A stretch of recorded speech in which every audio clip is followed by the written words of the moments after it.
Iilan pa lamang ang naliligo sa pool kaya malayang nakapaglangoy sina Kisses at Andrews. Sisid dito, sisid doon ang ginawa nila. Nang mapagod at mga ahon na si Kisses, na mapansin niyang wala sa paligid si Andrews. Nagtaka siya at saka nalilitong iginala ang tingin sa paligid. Nagulat na lang siya nang biglang dakmain nito ang kanyang mga binti. Napatili siya. Mabilis na lumutang ito mula sa ilalim ng tubig. Bulaga! Sisinghalan sana niya ito pero naumid ang kanyang dila nang mapatitig siya rito. Napipisiya sa kagwapuhang lumitaw sa kanyang harap. Lalo pa itong naging sexy sa paningin niya ngayong wet talk ang Herodes. Gumagawa na ng das ang tumutulong tubig sa ulo nito patungo sa maskuladong dibdib nito, patungo sa ibabang bahagi ng katawan nito. Naging eratiko ang tibok ng puso niya nang mabatid niya na nakahawak ng palito sa kanyang bewang. At sa mga sandaling iyon wala siya ibang naramdaman kundi ang matinding init na nanulay sa kanyang balat dulot ng mga kamay at titig ni Andrews sa kanya. "You look even more beautiful when wet." Nakangiting sabi nito. "Ikaw rin." Ngaling-ngaling itugon niya. Tumawa na lang siya. "Bolero? And you have such a nice laugh. I think you should try to laugh more often. Minsan kasi napapansin ko na seryoso ka't lagi malalim ang iniisip. Para kang palaging tensed." She chose not to comment on that statement. Paano ba niya sasabihin dito na imposible para sa kanya na mag-relax sa presensya nito? "Hindi ko masisisi ang sarili ko kung mahalikan kita ng wala sa oras," sabi nito. Nataranta siya. "Nako Andrews ha, huwag mong gagawin yan." Kinakabahang sawa niya rito. "Why not?"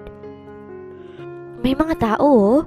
Bumakas ang amusement sa mga mata nito kapag kuhaninlis nitong isang kamay sa kanyang bewang. Tila intensong pag-alabi ng kanyang damdamin ng gumuwain ng landas patungo sa kanyang mga labi. "I counted them," sabi nito. 7 people at karamihan foreigners pa. They won't care kung makita nilang hinahalikan kita." Pagkasabi niyon, tuluyan nang inilapit ito ang mga labi sa kanya. Pakiramdam niya na buhay ang bawat himaymay ng kanyang laman hanggang sa mawala ang kanyang inhibisyon sa katawan. Tilugon niya with the same intensity ang halik nito. Hindi niya naman laing nakakunyapit na pala ang mga kamay niya sa batok nito. Naghalikan sila na para bang sila lamang dalawang nasa mundo. Kung hindi pa nila narinig ang mga tinig ng mga teenager na papalapit sa pool, hindi pa sila maghihiwalay. "Langoy ulit tayo," sabi ni Andrew sa kanya. Nakahinga siya ng maluwag. Ayaw pa niyang humarap ng matagal dito dahil sa katatapos lang ng halikan nila. Kunwari, buhos na buhos ang atensyon niya sa paglalangoy. Pero laman pa rin ang isip niya nangyaring iyon sa pagitan nilang dalawa. Kinagabihan, niyaya siya nito na mag-dinner sa hindi kalayuan sa resort. May mga nakilera doon ng mga restaurant. Nagtungo sila sa nagsisilbing masarap na chicken inasal. "Sana isang araw, pagluto mo ko ng ganito," sabi nito habang kumakain sila. "Sure, marunong ako magluto niyan. Pwede tayo magluto sa likod bahay."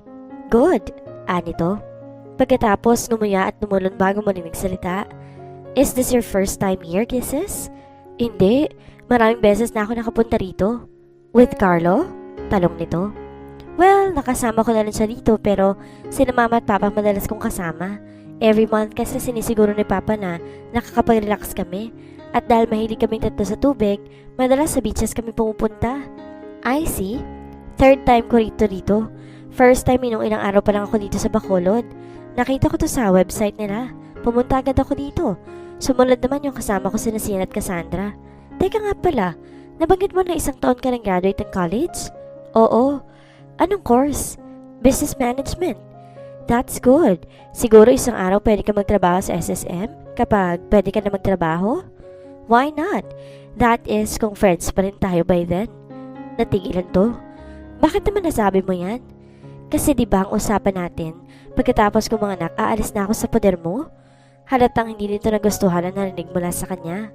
Tuloy na nitong binitiwan ang hawak na kutsara at tinidor, saka siya tinitigan. "So talagang desidido ka talagang gawin yun?" "Ayoko namang maging burden sa kahit na sino, Andrews. May sarili ka namang buhay." Huminga itong malalim. Matagal na tila pinag-isipan ang susunod na sasabihin. "Sa ngayon, ayoko munang pag-usapan ng bagay na yan. I just want to enjoy being with you. At excited na ako sa paglabas ng baby natin. Wag na muna natin pag-usapan ng tungkol sa pag-iwalay dahil mahaba pang panahon pagkakasama pa tayo. Deal?" Ngumiti siya. "Okay, deal." Napangiti na rin ito. Pagkatapos mag-dinner, naglakad-lakad muna sila sa tabing dagat. Kung hindi pa nakaramdam ng ginaw si Kisses, baka hindi pa maiisipan ni Andrews na bumalik na sa kanilang suite. Tila ba iniiwasan nito na mapagsolo sila sa loob ng suite? Bakit kaya? Naitanong niya sa sarili. Dahil kaya tulad ko natatakot din siya na baka hindi na naman kayo makapagpigil at mangyari na naman ng katulad sa nangyari sa pool kaninang tanghali. Pagbalik nila sa kanilang suite, nag-shower siya. Na matapos siya sumunod agad si Andrews. Pumeso siya sa kama niya habang nasa loob ito ng banyo. Naka-night gown na siya at walang suot na bra. Nakasanayan na kasi niyang hindi magsuot ng bra kapag natutulog. Nang lumabas ng banyo si Andrews, naka-boxer shorts at puting sando na ito. Anong oras na? Tanong nito. Past 11 na. Abay, matulog ka na. Hindi ka pwede magpuyat. Oo nga. Sige, good night. Good night. Maya-maya lang humiga na ito sa kama nito. Tumagilid siya para hindi niya makita ang kama nito. Usually, mabilis siya nakakatulog. Pero kung bakit ng gabing iyon, napakailap sa kanya ng antok. Sariwang-sariwa pa rin sa kanyang halik na pinagsalunan ni Andrews sa pool. Kapag naiisip niya yun, biglang nag-iinit ang kanyang mga talampakan. Umaakit ang init na yun sa kanyang katawan. Sa nagdaang mga araw na patunayan niyang lumalalim ng affection niya para kay Andrews, naglulot yun ng matinding kaba sa dibdib niya. Natatakot sa alam niya na temporary lang ang setup nilang ito. Paano kung matagpuan na lang niya ang sarili isang araw na tuloy na pala siyang umiibig dito at bahala na, nais sa loob niya. I will cross the bridge when I get there. Namasyal sina Kisses at Andrews sa mall. Pagkatapos mamali ng ilang basic necessities, napagkasundo nilang manood ng sine. Pagkapanood ay sa paborito nilang restaurant na sila nag-dinner. Pasado alas 10 na ng gabi na makauwi sila sa townhouse. What's wrong? Nagaan lang tanong ni Andrews sa kanya. Napansin siguro nito na medyo hinay-hinay siya sa paglalakad nang pumasok sila sa loob ng bahay. Ngumiti siya. Wala. Napagod yata mga paa ko. Oh, sabi nito. Sabay akay sa kanya papasok sa kanyang kwarto. Pinaupo siya nito sa gilid ng kama at walang sabi-sabi. Lumuhod sa harap niya at banayad na mensahe ang kanyang mga binti. Isang kakaibang sensasyon ang naramdaman niya habang humahaplo sa mainit na mga palad nito sa balat niya. Napapikit pa siya. Okay na ba? Tanong nito pagkalipas na may 10 minutong pagmamasahe. Ngumiti siya. Medyo, masahista ka pala. Biro niya. Okay yun na, maginhawa. Tumawa ito sa kampo sa tabi niya at niyakap siya. Give me my kiss, tapos lalabas na ako para makatulog ka na. Halos pabulong na sabi nito. Napalunok siya habang malakas ang kabog ng dibdib niya. Come on, kiss me. Utos ito habang tumataas baba ang mga kilay. Nag-init ang magkabilang pisngi niya. Tumawa ito ng marahan. Shy ka pa dyan ha? Okay, ako na lang kikiss. Pagkasabi niyon bumaba ang mga labi nito patungo sa kanyang bibig. Kusang bumukang kanyang mga labi para tagunin ang halik nito. Kusaring umakyat ang mga braso niya para pamulupot sa batok nito. Andrews, sambit niya. Para namang natauhan nito nang marinig ang tinig niya. Mabilis itong lumayo sa kanya. Saka bumuga ng hangin ng happy nito ang kanyang paningin. It's time for you to sleep, Kisses. Tumango na lang siya habang pinitin na tago ang pagkadismeda sa pagkakaundot na naganap sa kanila kanina. Good night, sabi pa nito. Good night. Naiwan siyang tulala pero mingiti sa kanyang mga labi nang tuluyan siyang humiga sa kama. Nang dumalaw si Kisses sa bahay nila, naabutan niya ang kanyang amang naghahanda para sa pangangampanya nito. Ba, gusto ko sumama sa isa pangangampanya, sabi niya. Natawa ito sa kanya. Hindi pwede, Iha. Pero bakit? Hindi ba't nangako ko sa'yo tutulong ako sa pangangampanya mo? Oo, pero iba na ngayon dahil buntis ka. Ayoko mapagod ka, lalo ba't papasukin namin yung isang kasulok-sulokang bari dito sa atin. Tsaka hindi safe, anak. Masyado pa rin mainit ang kalaban. Ayoko na may masamang mangyari sa'yo. Stay home. Yan din ang sinabi sa akin ni Andrews. Ayaw kanyang pasamahin. Inaalala namin ang kalagayan mo, anak. Napasimangot siya. So tutungangan na lang ako? Magdasal ka na lang palagi para sa kaligtasan ko. Malaking tulong na yon, Iha. I do that all the time, pa. Kamusta na pa nga palang kaso? Yun nga dapat na ibabalita ko sa iyo kanina. Positive, anak. May bagong titestigo na sa Mayor Santiago na ang nag-utos sa pagpapatay sa mama mo. Isa ring bodyguard ni Mayor ang kumanta. Nakaset ng hearing next week. Binabraso ni attorney na madisqualify sa pagtakbo si Mayor. Napangiti siya. I'm glad to hear that, Papa. I know. Kapag nangyari, alam kong tuloy na matatahimik ang kaluluwa ng mama mo. Nag-uusap pa sila mag-ama na lumapit sa kanila si Yaya Lourdes. Kaysa sa likat ipaghahain kita ng almusal. Kumain na ako, Yaya. Sinabayan ko si Andrew sa almusal bago siya pumasok sa trabaho. Nagluto ko ng daing na bangus kanina. Hindi ba't paborito mo yun? Yaya, lately kasi sumusuka ako kapag nakakamoy ako ng fish. Lukot ang ilong na tugon niya. Napanguso ako. Naglilihi ka pa rin ba hanggang ngayon? Siguro. Iya, hindi ka ba nahihirapan sa pagbubuntis mo? Bakit ba kasi ayaw mong pumayag na kumuha kayo na makakasama niyo sa bahay? Talong ng kanyang ama. Kung gusto mo, doon na lang muna si Lourdes sa inyo. Pa, don't worry, okay lang kami. Mabilis na kontra niya sa sinabi nito. Mas gusto ko na wala kaming kasama para magampanan kong tungkulin ng isang asawa kay Andrews. Gusto ko rin kasing matuto sa mga gawaing bahay. Kapag di ko na kaya, saka ko na lang kukunin si Yaya para may makasama kami sa bahay. Hindi na kumontra pa ang kanyang ama kaya nakahinga siya ng maluwag. Kinahaponan sinundo siya roon ni Alexus. Nang pauwi na sila sa townhouse, binalitan nitong darating ang ina nito sa susunod na araw. Ito ang first visit niyo dito sa Bacolod, sabi nito. Bigla siyang na-tense. Sa townhouse ba siya tutuloy? Oo, akala ko nga mag-hotel siya eh. Teka, nabanggit mo ba sa kanya tungkol sa atin? Oo, tumaas ang isang kilay niya. Just exactly what you did tell her? Sinabi ko na may girlfriend ako dito. Sinabi kong pangalan mo. That's all. Alam ba niya na nakatira ako sa bahay mo? Hindi pa. Susmi naman, Andrews. Sabi niya. Paano ko magalit siya kapag nadatnan niya ako roon? Mabait si mommy kaya wag kang mag-alala. Basta magpaka-normal lang tayo para hindi siya mag-usisa. Pero magtatanong din siya kapag nakita niya na magkahiwalay tayo ng kwarto. Kaya nga magsasama tayo sa kwarto pagdating niya. Pagkatapos natin mag-dinner mamaya, tutulungan kita sa paghakot ng mga gamit mo para ilagay sa kwarto ko. You mean, nanlaki ang mga mata niya? As in, magsasama tayo sa kwarto mo? You mean, as in? Oo, don't worry. Kung inaakala mo natatabi ako sa'yo sa kama, hindi mangyayari yun. Sa couch ako matutulog. Ayoko namang isipin mo na sinasamantala kong sitwasyon. So you can relax, kisses. I respect you at wala akong gagawin na magiging labag sa kalooban mo. Natahimik siya. Paano ko ipagtapat niya kay Andrews na lately inaasam niya na sana maulit ang pagkahalikan nila noon sa pool sa Palmas del Mar. Pagkatapos nga nila mag-dinner, naghakot na sila ng mga gamit niya patungo sa kwarto ni Andrews. Iniwan na lang muna niya ang unan at kumot sa kwarto niya dahil doon pa rin siya matutulog hanggat wala pang ina nito. Ayaw mo bang matulog na sa kwarto ko ngayon? Tanong nito. Saka na lang no, pagdating na lang ng mommy mo. Sagot niya. Napatitig ito ng matagal sa mukha niya. You're not afraid of me, are you? Of course not. Are you sure? I am very much sure. Inilapit itong mukha sa kanya. Let me see? Sabi nito sa kayo mo ko at tinilikan siya. Pakiramdam niya biglang umikot ng mabilis ang kanyang mundo. Bumaba ang isang kamay nito sa bewang niya. Saka siya hinapit palapit dito. Pero maya-maya lang bigla silang binunahaw ng pagtunog ng telepono sa sala. Napapitlag si Kisses. Akmang lalayo siya dito ngunit pinigilan siya nito. No! Pabulong na sabi nito. Bumaba ang mga labi nito sa leeg niya. Andrews, baka importante ang tawag. Sabi niya habang pilit tinutulak ito palayo sa kanya. Bumuga ito ng hangin, halatang nainis. Pagkatapos niliyo nitong sarili sa kanya, naalala ko ngayon nga pala tatawag si Sian. Nang iwan siya nito sa kwarto matagal bago bumalik sa normal, ang pintig ng puso niya. Sa unang tingin pa lang, alam na ni Kisses sa tama si Andrews tungkol sa ina nito. Halatang mabait si Cecil Sanfords. Parang matagal na sila magkakilala kung ituring siya nito noong magkaharap sila. Hinalikan siya nito sa pisngi at niyakap na mahigpit.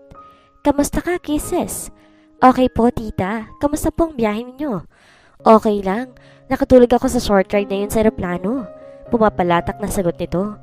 Magkwentuhan muna kayo habang naghahanda ako ng juice para sa ating tatlo. Sabi ni Andrews saka mabilis nagtungo sa kusina. Umupo sa sofa sina Kisses at Cecilia. Pasensya na po, di ako nakasama sa airport sa pagsundo sa inyo. Sabi niya rito. Medyo nahilo ko kasi ako kanina eh.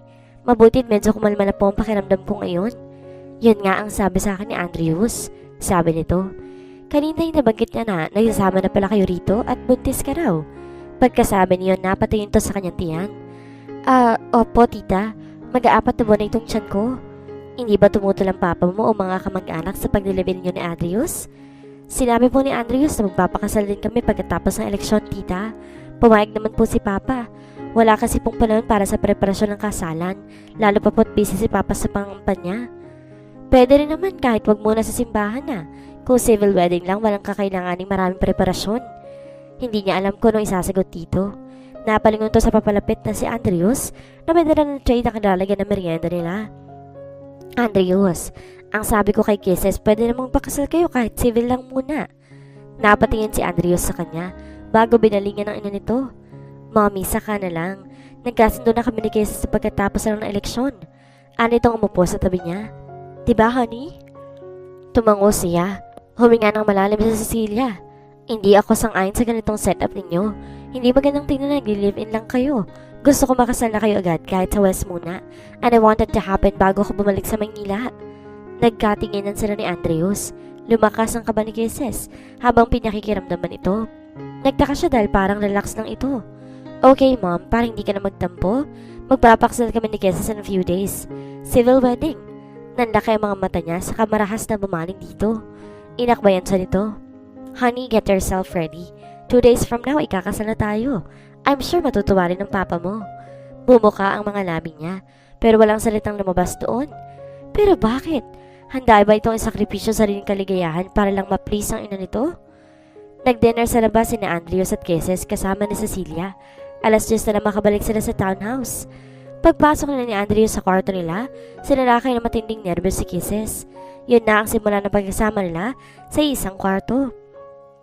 Sa restaurant, ini-announce ni Cecilia na 1 linggo itong mananatili sa Bacolod at ayon dito bago ito bumalik sa Maynila, dapat kasal na sila ni Andrews. 1 linggo tuloy siya matutulog sa kwarto kasama si Andrews. Kaya niya yun. Pero ang problema niya, anong gagawin nila roon? O mas tamang itanong kung ano ang gagawin ni Andrews. Paninindigan ba nito ang sinabi sa inyo na magpapakasal sila? Andrews, tungkol sa sinabi mong pagpapakasal natin. Seryoso ako sa sinabi ko kanina, Kisses. Putol nito sa nais pa niyang sabihin. Titig na titig ito sa kanya. Hindi niya na-realize na hindi pala siya humihinga kung hindi pa siya biglang napasinghap na tila nalulunod. Napamaang na lang siya rito na parang bultong nakikita niya. Seryoso ka? I assure you, seryoso ko. Medyo shock pa rin napapailing siya. Pero hindi mo ako mahal. Neither do you love me. Pero dapat lang ikasal na tayo dahil magkakaroon tayo ng anak. Gusto syempre natin na maging legitimate ang baby natin kapag pinanganak siya, hindi ba? She continued to look at him in wide-eyed disbelief. Kahit medyo bangi at masungit ka nung una tayo nagkaharap, pagkatapos nun magalang loob ko sa'yo, Kisses. Sabi nito, komportable na akong kasama ka. Napansin ko rin na ganun ka sa akin, so sa tingin ko, wala sigurong masama kung tuparin natin ang hiling ni Mommy para din to sa kapakanan ng baby natin. Pakiramdam niya, hihimatayin siya. Paano naisip ni Andrews ng obrang ideyang iyon, gayong walang pag-ibig na namamagitan sa kanila? Naramdaman na lang niya ang mga kamay nito sa balikat niya. I promise you, magiging mabuting asawa at ama ko, Kisses. Napatitig siya na matagal sa mukha nito. Would you expect me to sleep with you? Hindi niya alam kung bakit kailangan niya pang mag-init ang pisngi niya, na para namang namatitimang berhen siya. Naturally, pero kahit hindi kita mamadaliin, Kisses, on the other hand, I would not be prepared to wait forever. Pag-isipan mo proposal ko tonight. Gusto ko malaman ang kasagutan mo bukas ng umaga pagising mo. Pagkasabi niyon, walang babalang kinabig sa nito tinalikan sa mga labi. It was a sweet kiss, designed to arouse her senses. Napayakap na siya rito, feeling the strength of silken muscle beneath her fingertips. Wala siyang ideya kung gaano katagal ang halik nilang iyon. Bumalik lang uwi siya niya na magsalita ito. Mag-shower ka na para masarap ang tulog mo mamaya, sabi nito. But before you close your eyes, magdesisyon ka na, okay? Naparunok siya. Okay. Pagkatapos mag-shower at makapagpalit ng damit pantulog, ay humiga na siya sa kama. Inisip niya ang proposal ni Andrews. Oo nga't kung tutuusin, sariwa pang sakit na dulot sa puso niya ng pagkamatay ni Carlo. Pero aminado siyang may nararamdaman na siya para dito. Nakakatawa ngunit doon na lamang niya na-realize ang bagay na iyon. It was a heart-stopping discovery. Ayaw man niya, wala siya magawa laban doon. Bumangon siya at napatingin sa couch na kinahigan ni Andrews. Narinig niya ang banayad na paghilik nito. Tanda na tulog na ito. Napatingin siya sa wall clock. Pasado 1:00 na pala ng madaling araw. Bumaba siya sa kama at saka maingat na lumabas ng silid. Dumiretso siya sa kusina at naglabas ng tubig mula sa refrigerator. Pagkatapos umupo siya sa harap ng dining table at nangalumbaba roon. Yes, I love Andrews. Masaya sana kung magpapakasal kami pero kaya ko bang magpakasal sa isang laking wala namang pag-ibig para sa akin? Pero kapag hindi siya nagpakasal dito, alam niya na habang buhay niyang pagsasasihan ang naging desisyon niya. Gaga ka ba? Sabi ng isang bahagi ng utak niya. Kung mahal mo si Andrews, bakit di mo siya pakasalan na lang? Hindi na lang para sa iyo kundi para sa kapahalan na rin ng magiging anak ninyo. Pero may isang bagay na nagdulot ng kaba sa dibdib niya. Living with him for 24 hours a day, trying not to show the love that she felt for him. The love that was growing every day. Kung sana lang mahal din siya nito. Kung sana lang hindi lang dahil nabuntis siya kaya siya pinakasalan nito. Napapitlag siya na makarinig siya ng mga yabag nang papalapit sa kanya. Paglingon niya nakita niya si Andrews. Napatayo siya. Nagising ba kita? Oo, tugon nito. Narinig ko nang buksan mo ang pinto kaya sinundan kita rito. Nag-aalala ako't baka sumakit ang tiyan mo gaya kahapon. Hindi, nauhaw lang ako. Umupo ito sa tabi niya. Hindi ka ba makatulog? Bumuntong hininga siya. Iniisip ko yung proposal mo. Hinaplos ito ang kanyang pisngi. Nakalagkig sa ginawa nitong iyon. May desisyon ka na ba? Masuyong tanong nito. Napalunok siya at saka binasa ang naluluyong labi. I think dapat nang naumuo ako so yes, I will marry you, Andrews. Dapat joyous moment yun. Pero sa halip may mga luhang dumalay sa kanyang mga pisngi. Ilang sandali lumipas bago ito umiti at pinahid ang luha niya gamit ang mga daliri nito. Bakit ka umiiyak? Nakakaiyak ba yun? Hindi ka magsisisi, Kisses. Promise. Nang akayin siya nito pabalik sa kwarto, parang may kulang sa kanya. Alam niya imposible pero lihim na umaasam ang puso niya na sasabihin ni Andrews na mahal siya nito. Pinagalitan niya ang sarili. Stop dreaming, Kisses. Bukod kay Cecilia, labasing natuwa ang ama ni Kisses nang ibalita ni na Kisses at Andrews na ikakasal na sila sa West. Fully decorated ang malawak na lalambahin ni na Kisses kung saan gaganapin ang civil wedding. Flash flowers naman nakapalibot sa paligid. Mga ilan ngayon lang ang bisitang dumalo. Wala pang 100 kataong naroon at ang karamihan sa side ni Kisses. Sa side ni Andrews, karamihan mga top executives ng SSM at Bacolod sa Maynila. Solemn lang ang kasal nila. Kapag nanalo ng kanyang ama sa eleksyon, saka na lang sila magpapahanda ng malaki. Mainit pa ang security issue sa kanilang mag-ama dahil mabigat ang kalaban nito sa politika, kaya low profile muna sila. Dumating ang kapatid nitong si Sandro, kasama ang asawa nitong si Shena, at ang 2-year-old son ng dalawa na si Jacob. Simple lang ang wedding dress ni Kisses, isang off-white na bestida. Maganda ang katniyan at elegante ang dating. Naka-long sleeve polo at cream slacks naman ang kanyang groom. They were a perfect couple. Sabi ng lahat ng naroon. You may now kiss your bride, Andrews. Nakangising sabi ng judge ng pagkatapos ng seremonyas. Humarap si Andrews sa kanya. Nakangiti ng matamis. So, may I? Halos pabulong na tanong nito. Bumilis ang tibok ng puso niya. Sabi ni judge, diba? Nakangiting sagot niya rito. Marahang bumaba ang mukha nito sa kanya. Napapikit siya. Naglapat ng mga labi nila sa isang mabilis at mabining halik. Napadilat lang siya na magpalakpakan ng mga tao sa paligid. Saka lang tuloy ang inilayaw ni Andrews ang sarili mula sa kanya. Lumapit sa kanyang ama niya habang si Andrews kausap ni Sandro. Are you happy, anak? Ngumiti siya. I am, Papa. Ginagap nito ang kamay niya. Your husband is perfect. He's everything I could ever have wished for you. He will look after you sa magiging apo ko. I know he will. I am so happy for you. At natitiyak kong ganoon din ang mama mo, Iha. Napangiti ulit siya. Excited na kami ni Shena sa paglabas ng baby niyo ni Utol, Kisses. Nakangiting sabi ni Sandro pagkatapos sa reception. Ngumiti siya. Halos silahan ko na nga rin ng araw para makita ko ng baby namin ni Andrews. Kapag baby boy yan, naku, isa na namang makulit na Sanford ang paparating. Natatawang sabi nito. Kapag nagsama sila na Jacob, tsak natatanda agad ang mga yaya nila. Nagkatawanan sila. Maligaya si Kisses dahil wala siya may pipinta sa ugali ng kanyang asawa. Mabait ito at maalalahanin. Tuwing gabi pagkagaling to ng opisina, palagi ito may dalang pasalubong para sa kanya. Isang linggo na silang kasal pero hindi pa rin sila nagtatabi sa kama. Nang bumalik sa Maynila sa Cecilia pagkatapos ng kanilang kasal, bumalik na rin sa kanyang kwartong inuukupo niya. Pero pinagsisihan niya naging desisyon niyang iyon. Pinagalitan niya ang sarili. Bakit bang arte-arte ko? Kung noong estranghero pa si Andrews, binigay ko ang sarili ko sa kanya. Bakit ngayon na mag-asawa na kami, saka naman wala nangyayari sa amin dalawa? Hindi na lang niya masyadong pinansin iyon. Hanggang sa lumaki ang tiyan niya.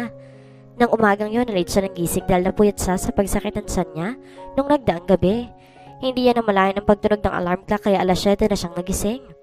Bumalik ko siya ng bangon at kasabay niyon ay ang pagbukas ng pinto. Binati siya na matamis ng ngiti ni Andrews. Good morning. Her heart skipped a beat. Ang gwapo talaga ng asawa niya. Nakatayo lamang ito roon.